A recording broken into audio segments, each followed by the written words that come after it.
kó má gbọ́dọ̀ bàjẹ́ torí kò sí ibòmíràn tí a lè lọ àjò lè dàbí ilé ẹ jẹ́ ká sowọ́pọ̀ ká fìmọ̀ ṣọ̀kan gbé kémi gbé. ó yẹ kájọ ṣàṣàrò ló dára ká finú inú ká fikùn lukùn kí nàìjíríà kó lè tẹ̀síwájú ogun ọ̀tẹ̀ yìí ti tó ká gbàgbé ìjà ẹlẹ́yàmẹ̀yà haúsá ìgbò pẹ̀lú yorùbá ṣe láṣàjọjì ìjà òmìnira ni a tún bára wa jà èdìrẹ́ ogun èṣù yìí gbé kájọ gbé ó yẹ kájọ gbé. Kémi gbé. Ó yẹ kájọ gbé Yésù. Kémi gbé. Nàìjíríà yìí tí gbogbo wa ní kó má gbọ́dọ̀ bàjẹ́ torí kò sí ibòmíràn tí a lè lọ àjò lè dàbí ilé ẹ jẹ́ ká sowọ́pọ̀ ká fìmọ̀ ṣọ̀kan gbé kémi gbé.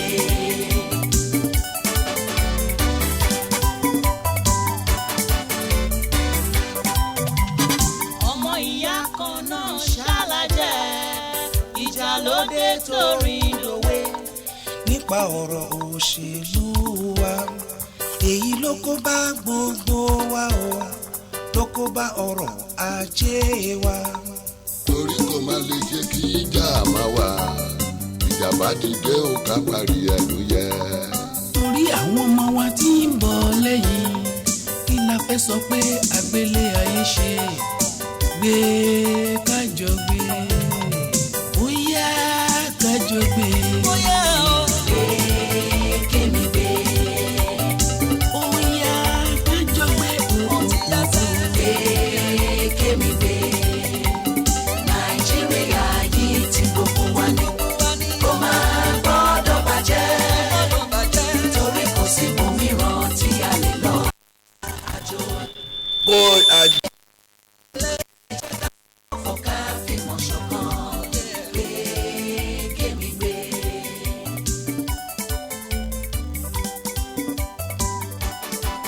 àjò ní dàbí ilé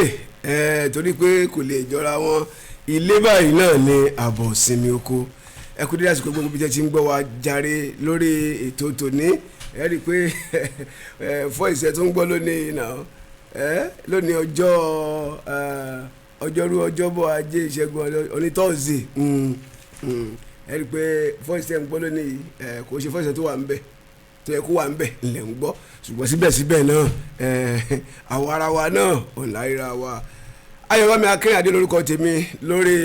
ètò ọ̀rọ̀ tó ń lọ fún ti òwúrọ̀ yìí ẹ tí wọ́n ṣe máa ń ṣe lórí ọ̀rọ̀ tó ń lọ níléeṣẹ́ wa Tùngbá 100.9 FM òun náà ni pé ẹ bá ti gbọ́ kókó tá à ń pè ní ìjìnlẹ̀ nínú ìròyìn wa ìjìnlẹ̀ tó ń bẹ nínú ìròyìn tẹ́ ẹ bá ti gbọ́ tán apá kìíní apá kejì níbẹ̀ la ti máa mú àwọn kókó kan tàbí méjì ìjìnlẹ̀ kan tàbí méjì tá a ti mọ̀ nẹ́sà fún ẹ̀yàn ara lé tá a ti jọ ń gbé yẹ̀wò lára pé báwo ló ṣe yẹ kó lọ ẹjẹ́ àjọ foríkorí kájọ fi kùlùkùn káwá mú ọ̀nà àbáyọ tó dáa jáde kúrò ńbẹ̀ òun náà ni ó mú ètò yìí wá níléeṣẹ́ Tùngbá adúpẹ́ pé òkun lọ́wọ́ bọ́tìnì mi tààrọ̀ yìí Ọ̀pẹ́yẹmí Owólabí MC Money kàmọ́dúpẹ́ lọ́wọ́ Sodiq Akínbólú tó jẹ́ kẹ́ ẹ máa wò mí kétékété lórí Tùngbá FM Live Tùngbá FM Live ẹ lọ síbẹ̀ kẹ́ lọ subscribe kẹ́ wá lọ sínú YouTube wa níbẹ̀ ilẹ̀ tí mo rí wa wò kétékété ẹ káàárọ̀ sa ẹ káàárọ̀ mà ẹ káàárọ̀ gbòbí jẹ́ ti ń gbọ́ wa ètò náà rèé tá à ń pè ní ọ̀rọ̀ tó ń lọ mò ń bọ̀ ẹ̀jẹ̀ dókítà ọ̀nà. America plus Germany, France plus Britain. Yeah, shebi we know, then they suffer before. Sincerity plus hard work, now it make them the best today. Everybody want the. ìwé ìròyìn méjì ló wà lọ́wọ́ mi láàárọ̀ yìí alákọ̀ọ́kọ́ là ń pè ní The Punch ó wà ní ọwọ́ mi láàárọ̀ yìí ìwé ìròyìn The Punch níbo ni mo fẹ́ lọ nínú ìwé ìròyìn The Punch láàárọ̀ yìí ojú ìwé kọkànlélógún which is page 21 ibẹ̀ ò ní mo lọ láàárọ̀ yìí tó bá níwèé yẹn lọ́wọ́ kó bá mi wò ẹ̀yin tẹ́ wà ní ìdí pépà yìí lọ́wọ́lọ́wọ́ báyìí ẹ lọ sí ojú ìwé page 21 nínú ìwé ìròyìn The Punch láàárọ̀ yìí ibi tá a ti rí i pé doctors resume work meet federal government on no work no pay rule orders. Wọ́n ní àwọn dókítà abẹ́ẹ̀lé the Nigerian Association of Resident Doctors wọ́n ti ṣe kéènì báyìí wọ́n ti padà sẹ́nu iṣẹ́ ẹgbẹ́ kudos fún wọn wọ́n ti padà sẹ́nu iṣẹ́ ṣùgbọ́n nígbà tí wọ́n padà sí yìí àjọsọ wà ń bẹ o àjọsọ wà ń bẹ dáadáa tí n bá dé lẹ́kùnrẹ́rẹ́ màá padà sí orí ẹ̀ ṣùgbọ́n kí n sọ díẹ̀ nínú àkòrí tó wà nínú ìwé ìròyìn kejì náà tá à ń pè ní The Nigerian Tribune tó wà lọ́wọ́ mi láàárọ̀ yìí The Nigerian Tribune tó wà lọ́wọ́ mi láàárọ̀ yìí bó ṣe wà nínú ìwé ìròyìn Tribune bákan náà ló wà nínú ìwé ìròyìn The Punch èyí tí mò ń sọ yìí alákọ̀ọ́kọ́ yìí náà pé doctor resume work yìí bó ṣe wà nínú ìwé ìròyìn The Punch bẹ́ẹ̀ ló wà nínú ìwé ìròyìn Tribune àkòrí tó ní kálukú fún un ló yà ní ọ̀tọ̀ọ̀tọ̀ ló yà lọ́tọ̀ọ̀tọ̀ tẹ́ bá wo ojúwe 4 sí 5 nínú ìwé ìròyìn The Punch ó wà ń bẹ̀ èyí tí mo fẹ́ sọ yìí ṣùgbọ́n inú ìwé ìròyìn Tribune ò ní mo fẹ́ lọ wọ́n ní Nigeria Labour Congress Ọ̀tà residents protest deplorable state of Lagos Abeokuta expressway wọ́n ní Nigeria Labour Congress Ọ̀tà residents protest deplorable state of Lagos Abeokuta expressway bí wọ́n ṣe kọ àkórí tiwọn ó nìyẹn bákan náà ìwé ìròyìn The Punch ó sọ wípé Lagos Abeokuta highway protester threaten to grant Ogun issues 21 day ultimatum wọ́n fún wọn ní ọjọ́ mọ́kànlélógún kí ló jẹ́ ká lọ mú ìròyìn yìí jáde òun náà ni pé gbogbo apáta la mọ agbègbè tí wọ́n ń pè ní Ṣàngó tí wọ́n ń pè ní Ọ̀tà gbogbo apáta pàápàá jùlọ gbogbo ẹni tó bá jẹ́ bí ọmọ Ògùn ọmọ Ọ̀ṣun gbogbo ẹ̀ báyìí tó ń gbé agbègbè káàkiri gbogbo alamọ nǹkan tí à ń sọ nípa agbègbè yìí tábàdẹ̀ wo agbègbè yìí iléeṣẹ́ tó ń bẹ yẹn ò ló ń kà àwọn iléeṣẹ́ àwọn àtọ̀rìnwá ní iléeṣẹ́ ìjọba ní gbogbo ẹ̀ bẹ́ẹ̀ a pọ̀ níbẹ̀ dáadáa àwọn iléeṣẹ́ ńláńlá iléeṣẹ́ kéréje èyí tó ń pọn ọtí ẹlẹ́rìndòdò èyí tó ń pọn ọtí tó ní akọ́nìkì díẹ̀díẹ̀ nú tó ní akọ́họ́nù díẹ̀díẹ̀ tó wà akọ́nìkì gbogbo ẹ̀ pátábáńtà bá wò ó kún agbègbè tó ń pè ní Ṣàngó Ọ̀tà tó wà ní abẹ́ Adó-Odò Ọ̀tà local government area ó wà ń bẹ̀ dáadáa kí ló á mú wọn sọ pé òkè ẹja jáde ẹja fi ẹ̀hónú wa hàn wípé bó ṣe ń lọ yìí kò yẹ kó rí bẹ́ẹ̀ ó náà rèé Nigeria Labour Congress wọ́n wà láàrin àwọn tí wọ́n gbéra kó yá ẹ̀yà ọmọ ìlú dà etí yín mélòó ó yẹ já lọ wọ́n jáde ní ìjẹta àná gan ni àná Wednesday yìí wọ́n jáde wọ́n ní kò ń ṣe alákọ̀ọ́kọ́ tí wọ́n kọ́ máa jáde lé pé kí ló dé àwọn ti lọ bá gómìnà ìpínlẹ̀ Ògùn Ọmọọba Dàpọ̀ Abíọ́dún àwọn ti bá ẹni tó wà ní tó jẹ́ bíi mínísítà alákòóso fún ojú ọ̀nà Babátúndé Rájí Fáṣọlá pé àwọn ti lọ kàn sí wọn wọ́n ní promise àwọn pé ìgbà mélòó ajá fi gbégun bá ń ṣe ẹ lọ fọkàn balẹ̀ àwọn wá dúró láti ìgbà náà títí di àsìkò táwọn wà yìí pé kẹ́ wá wò ó wọ́n di pé ibi tí wọ́n ń wọ̀ ní kí n fi ṣàpèjúwe pé 100 naira ó wá di ibi tí wọ́n ń wọ̀ ní 400 naira ibi tí wọ́n ń wọ̀ ní 1000 naira ó wá di 4000 naira láì lọ lóòdì kejì láì lọ Kútọ́nù láì lọ Lòmẹ̀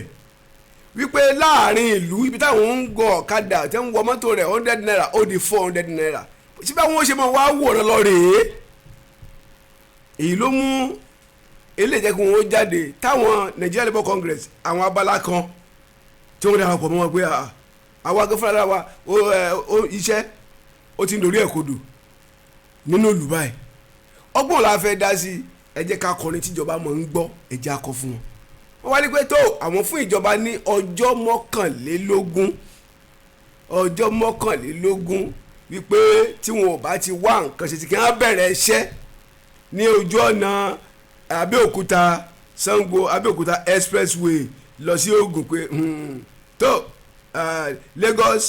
Abẹ́òkúta expressway tó bẹ̀rẹ̀ láti Ṣàngó pé àwọn ò rí pé kò ní ṣiṣẹ́ ní ìpínlẹ̀ Ògùn ẹ dẹ̀ mọ̀ pé gbogbo orú ìfẹ̀hónúhàn báyìí tí wọ́n ti sọ àsọ́lẹ̀ rẹ̀ báyìí ó ṣeé ṣe káwọn ọlọ́pàá gbà wọ́n láàyè ó ṣeé ṣe kí wọ́n gbà wọ́n láàyè ibi tí sọ táyà ti máa ń bẹ̀rẹ̀ rí o ilé làwọn ní pé kí ẹ̀yin ará ilé tẹ̀ ń gbọ́ wa lónìí ẹ mọ̀ pé ọ̀rọ̀ aráàlú àti Nigerian Labour Congress pẹ̀lú ìjọba lórí ọ̀nà gbogbo èèyàn ló kàn o gbogbo ẹ̀dá àlàyé pátápátá ló kàn o gbogbo àlà ń wọ mọ́tò ọ̀pọ̀lọpọ̀ ẹ̀dá ló ní mọ́tò rẹpẹtẹ tó yẹ pé mọ́tò ọ̀hún gan báyìí tó kọ́lọ̀ kó ṣàánú fún wa ni ẹlòmíràn dá mọ́tò mẹ́ǹtẹ́ mọ́ mọ́tò ti wà lórí odó nítorí ọ̀nà náà ni mọ́tò tí ara Ṣàngó Ọ̀tà bá lò láàrin ọdún kan tára Ìkẹjà bá lò ó ọdún méje yóò lò tí ò ní sí kankan tó ṣe mọ́tò tí ara Ìkòdú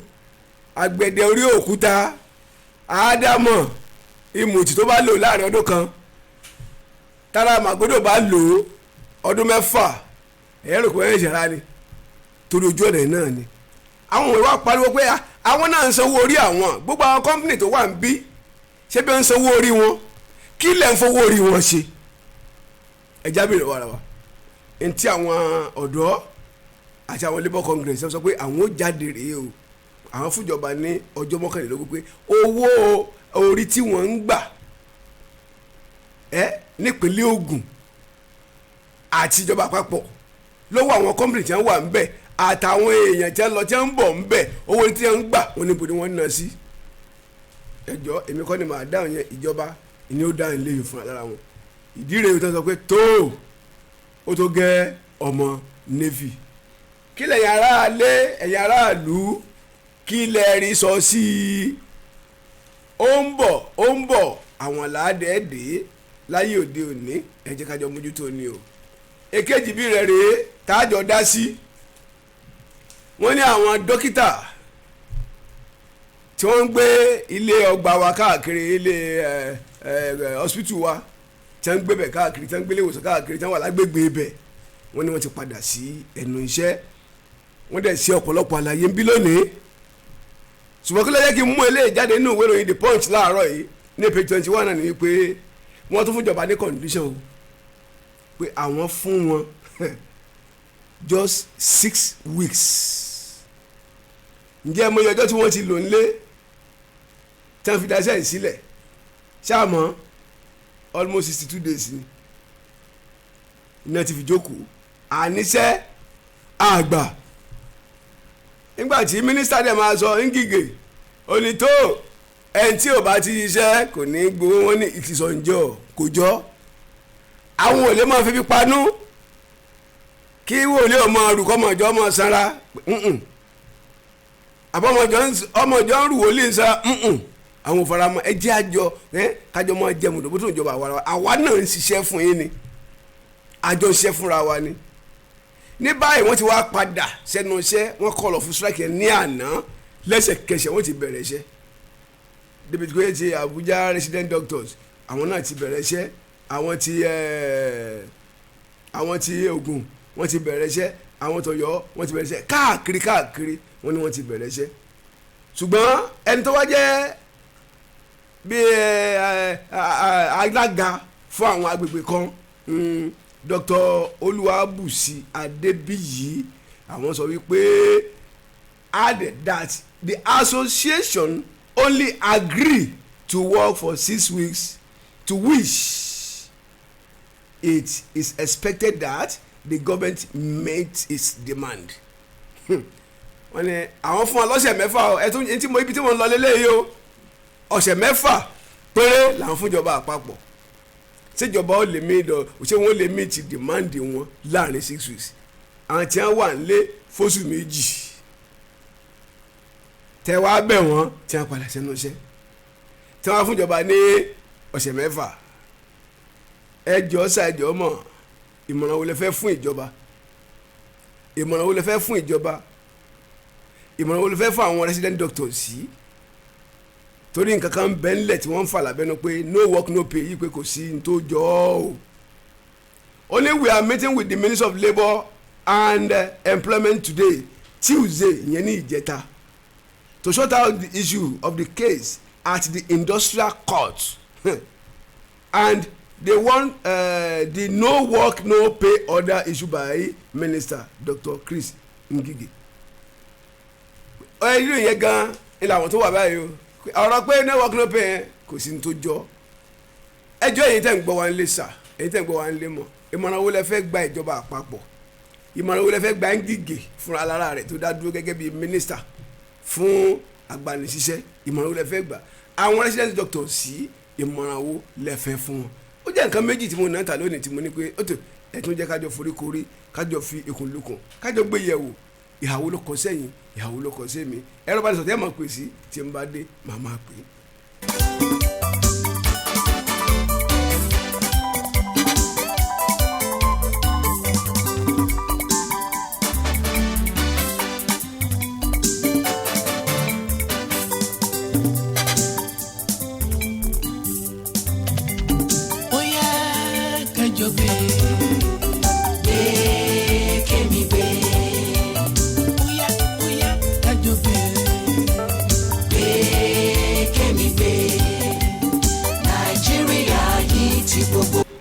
ẹ jẹ́ ká pè sórí 08113051009 08113051009 tàbí 08056131009 08056131009 oníkẹ́mọ̀ fi pè wá ẹ lọ́dọ̀ àpọ̀ mọ́ wa ní ẹ̀rọ ayélujára wa Tungba FM live lórí Facebook wa ẹ tó lè subscribe lọ sínú YouTube wa pẹ̀lú Tungba FM live ẹ mọ̀ pé tí a bá subscribe síbẹ̀ ìyẹn ò ní pẹ́ ìsanwó nínú mọ́ rárá lórí YouTube wa ẹ ṣe tẹ̀ǹtẹ̀dì sí wa ẹ já máa gba ìpè wọlé ní ẹyọ kan ìjèjì. hello tó ẹlẹ́bẹ̀ ni pé ẹ mọ̀ káàárọ̀ orúkọ yín bó lẹ ti ń pè wá. orúkọ tèmi ni Alaba Peters olúwa láti ẹgbẹ́ fúyọ́. tó ẹ káàárọ̀. jẹ́ ọ̀rọ̀ gbẹ́dẹ́rì. tọ́ àwọn ọ̀dọ́ àkọ́kọ́ tẹ fọ́ pé àwọn ìlú tó ti lè ṣe é ibi tí ìjọba ti rí owó ọ̀dà náà ìgbẹ́kẹ̀ ẹgbẹ́ fún ọ̀sẹ̀sọ̀ yìí fún ọ̀hún fẹ́ gbówó síbẹ̀ ẹ wò bá jẹ́ bàbá pọ̀ lórí owó bí àwọn oníkẹ́rẹ́ tàyẹ́gbàyẹ́ náà tí wọ́n náwó fún wọn tí wọ́n náwó fún tí wọ́n rómi mu ẹni pé bàtí wọn wọ̀nyẹn bẹ̀rẹ̀ wàhálà ìjọba ló fún ọ náà lẹ́sìn ẹ wo àwọn bá sọ yìí tí ẹgbẹ́ kọ́pì tó pọ̀ sí fún ọgbọ̀n náà yẹ ó yẹ kí ọ̀dọ̀ wọn kó máa dán ni ìjọba ń tẹ̀lé tó wọ́n bẹ̀ fún àpẹẹrẹ ẹ wo ọ̀dọ̀ wa ní ẹgbẹ́ dúró níbi jẹ́ àgbàpọ̀ yìí àwọn kọ́pì tó sọ náà ti wa ṣé àwa làwa fún wa ní ọ̀nà ẹ wo òtítọ́ tí ìjọba ògùn tẹ̀ tí wọ́n kọ́wọ́ bẹ̀ tó kọ lọ wọ́n ti ọ̀nà kan fún un tó táwọn náà ní gbọ́dọ̀ máa protest kọ́kọ́dé kọ́kọ́ dàbí ti last year October last year tọ́kọ́ ti fún aráàlú pò kiri lọ́rọ́ aráàlú máa ń kọjú sí wọn padà àwọn aláṣẹ ó yẹ kó máa náwó síbẹ̀ ìgbé òfìdí ètò ọ̀nà ọdún náà fẹ́ jẹ́ǹde o ètò tí wọ́n wà lágbègbè yẹn náà wàá pè mí ní àsopọ̀tì wọn ìyẹn alákọ̀ọ́kọ́ nìyẹn ẹlẹ́ẹ̀kejì ìjọba tó tó pé àwọn òṣìṣẹ́ àwọn dókítọ̀ wọ́n bá wọn ní sí fún ìlú kẹ́rí èdè kọ́lé ìjọba ní àtọ́gbẹ́rẹ́ máa ń dùn mí ni pé kó dájẹ́ sílẹ̀ tí yóò bá ní dájẹ́ sílẹ̀ wọn ò ní ṣe kọ́kọ́ dókítà tó níyàwó lé àbí kò lọ́mọ fún àwọn wà ní fọwọ́ fún wọn ẹ̀ wá ní kó máa jẹ́ ẹ̀ lọ́mọ bẹ́ẹ̀ kò máa jẹ́ kó máa rówó títí lè pé oògùn alágùn oògùn aláàrù kò gbọ́dọ̀ gbọ́ kátó fún yé wẹ̀ tó àwọn èèyàn fún wọn lọ́wọ́ àbí kò gbọ́dọ̀ máa fi tọ́jú tó ní dàrú o dáàbọ̀ even gan tẹ́ bá tún wo inú ìwé ìròyìn wa dáadáa lónìí àwọn nǹkan ọ̀rọ̀ pọ̀ ń bẹ̀rẹ̀ pẹ̀tẹ́ o ọ̀rọ̀ pọ̀ ń bẹ̀rẹ̀ pẹ̀tẹ́ ẹ bá wo inú ìwé ojú ìwé page 6 nínú ìwé ìròyìn the punch yẹn náà ni ẹ máa rí kan bẹ́ẹ̀ we will borrow more to finance 2022 budget wọ́n ti náà tó yáwó sí àlesọ yẹn mọ́ lónìí kàdíkà tó fi yẹn náà tó ń létí mi. hello ẹ káàárọ̀ o. ẹ káàárọ̀. orúkọ yín bọ́lẹ̀ tí ń pè wá o. orúkọ mi ni Mr. Ọ̀rẹ́kọ̀yà. láti Àgbẹ̀dẹ. Ọ̀rẹ́kọ̀yà láti àwọn ìjọba wa ó yẹ kí wọ́n máa ṣe àmójútó àwọn òṣìṣẹ́ tó ń tọ́jú àwọn èèyàn nígbà tẹ́ ẹ̀ bá sanwó fún wọn báwo lẹ ṣe fẹ́ kán tọ́jú àwọn aráàlú ẹ̀yin dẹ̀rẹ̀ ó níye tẹ̀ ń san fúnra yín tẹ̀ ń gbà ojú ọ̀nà bàjẹ́ àárọ̀ náà lọ káwọn òṣìṣẹ́ bá lè ti débi iṣẹ́ ẹ̀ péré wọn kí lẹ fẹ́ káwọn aráàlú ṣe gbogbo títì ti bàjẹ́ tán àárọ̀ náà gbà èèyàn máa jáde láàárọ̀ gbàgàgbàgà èmi gbàgàgbàgà lọ́la gbogbo ara máa ru àwọn èèyàn mọ́tò sì gbọdọ̀ tán ẹ̀jẹ̀ ń kó àwọn èèyàn jẹ́dẹ̀ tẹ́gbẹ́ ń ṣòṣèlú lórí àwọn èèyàn ọ̀nà owó lẹ ti tọ́jú àwọn aráàlú ẹ bá àwọn aráàlú rò ó ẹ bá wọn rò ó àwọn òṣìṣẹ́ ìjọba náà àwọn náà ní àwọn dókítà àwọn náà ní fámìlì tiwọn wọ́n á tọ́jú aráàlú ẹ̀ tún ní sanwó fún wọn kí ló dé. ẹ ṣe gan ni. ẹ bá a mójútó. ẹ ṣeun ìyá wa tó gbé wá yẹn láti ìlú Àgbẹ̀dẹ Mrs. Ọ̀rẹ́kọ̀yà ẹ ṣe gan fún ìmọ̀ràn àti ọ̀nà àbáyọ tí ẹ̀yin náà tó sọ fún wa ẹ kí n tó gba ẹlòmíràn láàyè láti ti pè wọlé ṣùgbọ́n ó ń bọ̀ àwọn làádẹ́ẹ̀dẹ́ ṣùgbọ́n láyé òde òní ẹja mójútó ni o. hello ọ̀rọ̀ tó ń lọ lẹ́tọ̀ iléeṣẹ́ ètò ìbálẹ̀ ń pè ẹ káàárọ̀ sà.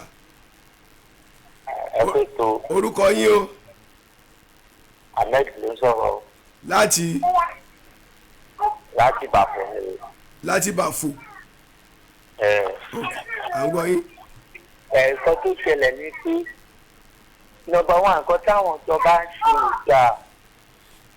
tọ́ba ti nǹkan tó ti di nọ́mbà one express Ìbàdàn níbà ibi mòwe Ìbàfò yẹn wáyé tí wọ́n ṣe bus stop sí bẹ́ẹ̀ because there's many aspects tó máa ń ṣẹlẹ̀ ń bẹ̀rẹ̀ tó jẹ́ pé plate mọ́tò máa ń fail ó lè máa ń pààyàn gbogbo lẹ́yìn níbẹ̀ ó yẹ kó ṣe bus stop tó jẹ́ pé mọ́tò tó bá ń bọ̀ á lè pa ṣùgbọ́n nísìn ẹni mọ́tò tó bá ti mọ akọ̀dúró láàrin ọ̀nà ni ìmí tí bírèkì ẹ̀dẹ̀ ti fail kò ní mọ̀ gbogbo mọ́tò tó wà bẹ́ẹ̀ àtẹ̀yàn àti pásíjà àti ẹni tó fẹsẹ̀ gbogbo wọn ló máa lọ. so kí àwọn ìjọba tó bá lè ṣe kínní ẹ pé express yẹn ó yẹ kó ní bus stop tó jẹ́ pé ẹni mọ́tò tó bá ti bọ̀ ó máa wọlé síbẹ̀ á dọ̀pọ̀ ìlú ẹ̀ á dẹ̀ ṣe kínní á dẹ̀ máa lọ bíkọ́ pẹ̀lú yìí pọ̀. ṣé intanet sọ́ọ̀sì ni pé hello sir Mr. Ahmed ẹni ní ìlú Ìbàfọ̀ yẹn pé kò sí bus stop ń bẹ̀ wọ́n ṣe bus stop síbẹ̀ yẹn. kò sí bus stop bẹ́ẹ̀ rárá. wọ́n kàn ń ṣe títí lọ́gbọ́n gẹ́gẹ́ ní tiwọn ni. ọkàn ṣe lọ bẹ́ẹ̀. ó dáa ìjọba náà àwọn náà ń gbọ́ báyìí wọ́n á ṣe àtúnṣe gómìnà wa náà ń gbọ́ àbáwá Dàpọ̀ Abíọ́dún ẹ̀ náà ń gbọ́ ẹ káàárọ̀ sá o. ẹ káàárọ̀ sá. orúkọ yín o. orúkọ mi Àpọ́sù Ọ̀tẹ́kọ̀ ló sọ̀rọ̀ sá. tọ́ à ń gbọ́ yín sá. ẹ rà sá ẹ kú ètò. àwọn ọlọ́run ń tọ́. ohun tí èmi fẹ́ sọ ni pé ọ̀rọ̀ ibi tí ọ̀rọ̀ ti wọ́wọ́. hello tọ́ ìyẹn ti rí bété ẹ jẹ́ ká jọ fojú inú wò ó ọlọ́run ló bá wa tó. orúkọ tèmi aládùn Fọlárin o. màmá wa Fọlárin. ọlọ́run ní bàtùgbà jẹ́ o. àmì ọlọ́run. sẹ́rí àmọ̀ràn mi fún àwọn ìjọba ni wípé àdéhùn tí wọ́n sọ fún àwọn dókítà wa lọ́jọ́ kan dúró tì. kí wọ́n dúró tì. wípé kọ́mọ́sọ àdéhùn bíi àdéhùn alágbádá. ìjọba alágbádá náà la wà. ṣé bẹ́ẹ̀ yẹn níbi yẹn sẹ́rí ẹlẹ́ǹkejì tẹ̀gbọ́tà. mo gbọ́ yìí. gbogbo ọ̀nà gbólóhùn láti dọ́sàn gbólóhùn dé ètò olúwo tẹ́ wà bẹ́ẹ̀ yẹn. ọlọ́run kò dára o. tó àwọn náà ń gbọ́ wọ́n ń gbọ́ ẹ mọ̀ pé ọjọ́ kan ayé lọ́kàn tó lọ́wọ́ yọ wá lọ́nà Gbólómù tí ò dẹ̀ ní pẹ́ mọ́ àti Gbólómù àtòrí òkúta àtàgbẹ̀dẹ tó fi dé Ìṣàwò ẹ rí i pé títí ọ̀nà ìṣàwó yẹn wọ́n ń ṣe é lọ wọ́n bá ṣe lọ gàràgà iṣẹ́ á tún dúró díẹ̀ iṣẹ́ á tún kọ̀ǹtínú bẹ́ẹ̀ tó ọlọ́run tó bá wa bẹ̀rẹ̀ rẹ̀ yóò bá wa yọrí ẹ̀ hello ọ̀rọ̀ tó ń lọ lètò iléeṣẹ́ tó ń gbálẹ̀ ń pè. arábìnrin ọmọ mi ló sọ. arábìnrin ọmọ mi ló sọ. Ọmọwùmí láti boma. láti Ìkòròdú. Ìkòròdú eré àwọn oníkòròdú. Ládégbòyè. Ládégbòyè ó yá à ń gbọ́ yín mọ̀. mo fẹ́ sọ̀rọ̀ lórí àwọn resident doctor yẹn. mo ní tó bá kan náà nínú rẹ̀. ìjọba kan jọ kó máa wá wò wọ́n sí láàánú nítorí pé ìlera mẹ̀kúnnù ó yẹ kó jẹ́ òkúkúdùn fún wọn. kí ni ohun tí mo fẹ́ fààyàn bẹ̀ ni pé mo rántí bí ọdún mẹ́sàn-án sẹ́yìn tí mo fẹ́ bímọ tí mo ń rọbí lọ́wọ́ wọ́n ní àwọn ìjọba ìpínlẹ̀ Èkó pé wọ́n daṣẹ́ sílẹ̀. èmi dẹ̀ ń bọ̀ láti ìlú Lẹ́kí lọ́hùn. mo lérò pé ambulance ni wọ́n fi gbé mi dé Ògùn state ní ìlú Ìjẹ̀bú-Òde tí mo fi bí ọmọ yẹn. tó bá ti pẹ́ bí àwọn ti ìpínlẹ̀ Èkó tó ṣe daṣẹ́ sílẹ̀ bí àwọn ti ìpínlẹ̀ Ògùn náà daṣẹ́ sílẹ̀ ó ṣe ṣe kí n má láǹfààní láti bí ọmọ yẹn láti yè. nítorí ẹ̀ bá wa gbẹ ìjọba nítorí pé kí ni èèyàn náà ní dókítà ọpọlọ làwọn náà dẹ̀ fi jẹ́ àwọn ẹbí wọn náà dẹ̀ wọ́n ní ìdí àwọn náà láti lò wọ́n fẹ́ kọ́ pẹ́ láyé kíjọba kó tọ́jú wọn kọ́ lè fi ọkàn àfinúdídùn kan fi ṣe fẹ́ wọn. ẹ ṣe bínú bá dùn inú ló mọ̀ ń yá àmì ẹ ṣeun wa ìyàwó Ọmọwùmí láti Ládégbòyè nílùú Ìkòròdú ẹ gbọ́ ọ̀rọ̀ tí màmá yìí sọ báyìí ẹ jẹ́ àronú sí i àbí MC Money kí ẹ jẹ́ àronú sí i wọ́n ní bó jẹ́ pé ẹ káàárọ̀ o. ẹ kó ètò. Ọlọ́run ló bá wa tó. orúkọ tèmi ni arákùnrin gbẹ́sẹ̀ lé. ẹ ṣeun bàbá. mo máa ń pa òun kan lórí ètò yìí ọmọ oúnjẹ bẹ́ẹ̀ pé bí àwàdà ni. mo máa ní bílíà ọ̀bá tí ìparí kì í ṣe é kọ̀. kí ẹ rí ìjọba orílẹ̀-èdè orin kan ṣoṣo náà mọ̀ náà nílò láì nílò àlù gángan àbí àlù jáàsì lẹ́yìn ìdáṣẹ́sílẹ̀. ìlú ìjọba wò la ní ìlú tó lọ́ba tó níjò yìí ẹ jẹ́ ká bẹ̀rẹ̀ láti àwọn rédíò kọlà àìmọye ìgbà láti tẹ̀ nínú hàn tá a ti lọ kì í ṣe kíní kì í ṣe kejì kì í ṣe kẹta tá a máa pe àwọn oníròyìn tá a máa pe àwọn rédíò káàkiri tá a máa náwó àpò ara wa lórí gbogbo ọ̀nà Ṣàgámù abẹ́ lọ sí Ṣàgámù láàárọ̀ àná iṣẹ́ náà bẹ̀rẹ̀ sí ní kẹ́kọ̀ọ́ ẹ̀jọ̀ báwo la ṣe lè gbà ó ìbò náà ti dá o ìbò náà ti ní jí wa gbé o báwo la ṣe lè rí o ní ìlú tó lọ́ba tó níjòyè bó sì ń gbowó ń bẹ̀ ẹrú gbogbo ọ̀nà tó wà níbi tó ní ìdíbà yìí òkè gbẹ́kú fẹ́ ń ṣe lọ́wọ́ yìí ọkọ̀ high bridge ló yẹ fẹ́ gbẹ́sọ̀kè gbẹ́kú yẹ kó lọ láti lókè lọ́hùn kí gbogbo ọ̀rọ̀ tó wà ń sàlẹ̀ yẹn wọ́n máa dábí kí wọ́n lọ sí gbogbo ọ̀rọ̀ tó wà lókè wọ́n máa lọ súwèdì wọ́n mọ nǹkan tó yẹ ká ṣe irú ìlú wo la wá yà ìtorí tọ́lọ́ kí ló dé tọ́lọ́ ó fi àwọn olórí kí ló dé tó fi ń pọ̀ wá lójú kí ló dé tí Ọlọ́run fi àwọn olórí kí ló tó fi ń jẹ wá níyà kí ló dé tí Ọlọ́run fi àwọn olórí tó fi ń là wá lójú ṣẹ̀ṣẹ̀ wá ló wá tó bẹ́ẹ̀ ni kí àgbàdúrà náà tó láti ẹjọ́ ẹ̀ ni ṣé bóyá kọ́nà ti ta gbogbo àwọn olórí ìwòye kó ti bá bọ́ọ̀lù dànù ní wọ́n ní wọ́n lára lórílẹ̀‐èdè yìí àwọn tó wá jẹ́ ẹ̀rí gbogbo àwọn tí wọ́n ń ṣètò tí wọ́n fẹ́ olúwa náà yẹn wọn àti ìṣètò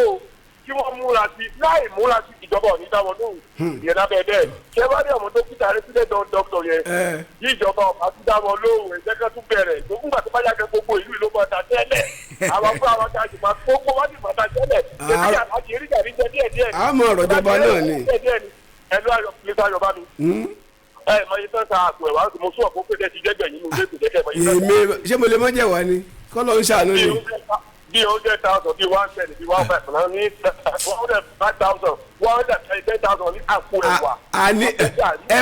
ẹ má sọ àpò èló ni dẹ̀ríkà ẹ̀wà ẹ̀ ń sọ àpò lọ́nlọ́n. lẹ́yìn oúnjẹ ìdíjẹ́ ti ń tà á nìyẹn. dẹ̀ríkà close to 1,000 naira now dẹ̀ríkà ẹ̀wà. bẹ́ẹ̀ni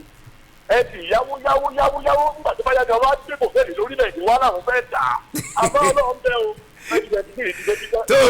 ẹ ṣe arákùnrin gbẹ́sẹ̀ lé ẹ ṣeun gan ni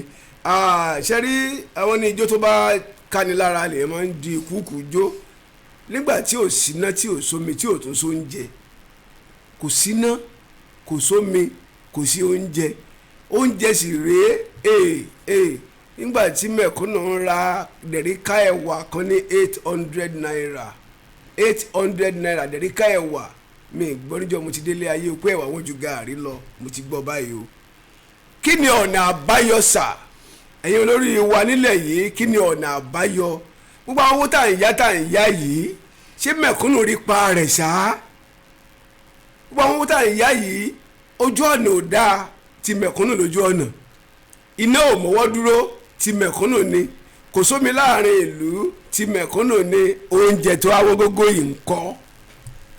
ẹjẹ́ àgbà ìpè wọlé. hello. ọ̀rọ̀ tó ń lọ lè tó iléeṣẹ́ Tùngbá lẹ́tí ń gbọ́ wa last caller fún mi ẹ mà ṣeun o. orúkọ mi ni arúgbó láti Ògìjó. láti Ògìjó. mo gbà láàbí ọpọlọ ní ìjọba o. àmín. iléeṣẹ́ Tùngbá yìí ò ní jóná o. àmín o Ọlọ́run. ṣé ẹ rí ọ̀rọ̀ tí Gègé sọ ìsọ̀rọ̀ ń bẹ̀ òfútu fẹ́ tẹ̀ ni pé inú wọ́n lókè àwọn méjì kò ṣiṣẹ́ ìwádìí tí ọmọ ìwà gbogbo ìtàn àwọn tó ti ṣe lólẹ̀ Nàìjíríà wọn ò rí ṣe wọ́n bá ní wọ́n sanwó fáwọn òṣìṣẹ́ kan gbé wọn lọ court kan fi wọn lọ́wọ́ gọ́ọ̀mẹ̀ntì tẹ̀rí nípadà àwọn tó bẹ́ẹ̀ protest nípa ọ̀nà tó wà níbi tó bẹ́ẹ̀ ni Ṣàngó àti ọ̀tá ẹ̀rẹ̀ ohun tó dáa ni ṣùgbọ́n bí bá máa pa òwe kan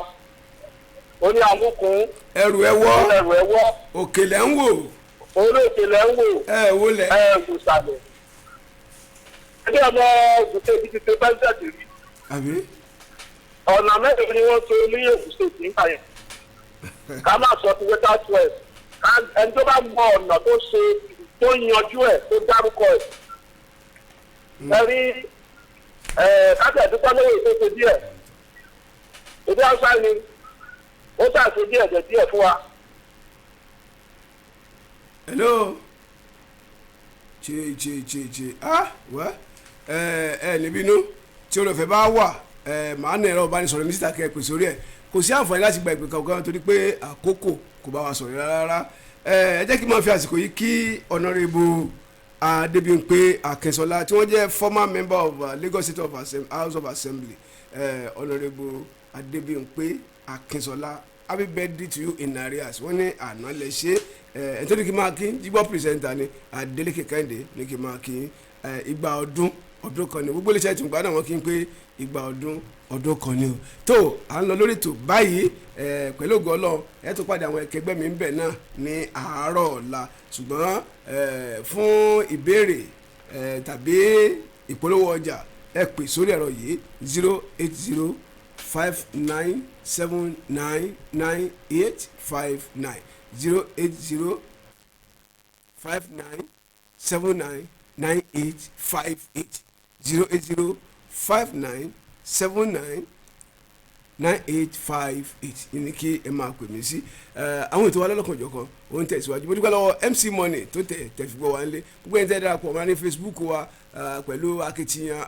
Sodiq Akebolu adúpẹ́ pé òkú lọ́wọ́ yín o pẹ̀lú ògo Ọlọ́run àjọṣe wa kò ní dìbàjẹ́ o bye for now ẹ mọ̀ ìyáṣẹ́ o.